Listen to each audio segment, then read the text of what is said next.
ஒருத்தியம்மா கோலமயில் ராணி ஆடி வரும் பூங்கலசம் அழகிருக்கும் மேனி தேர் நடந்து தெருவில் வரும் ஊர்வலமா ஊருலகில் அவளை போல பேர் வருமா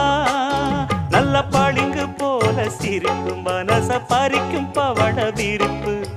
விளங்கிடாத இனிப்பு விவரம் புரிஞ்சிடாத துடிப்பு சந்திர ஜோதி வந்தது போல சுந்தர தேவி ஜொலிப்பு கலைவாணியோ ராணியோ அவள்தான் யாரோ சிலை மேனியோ தேவி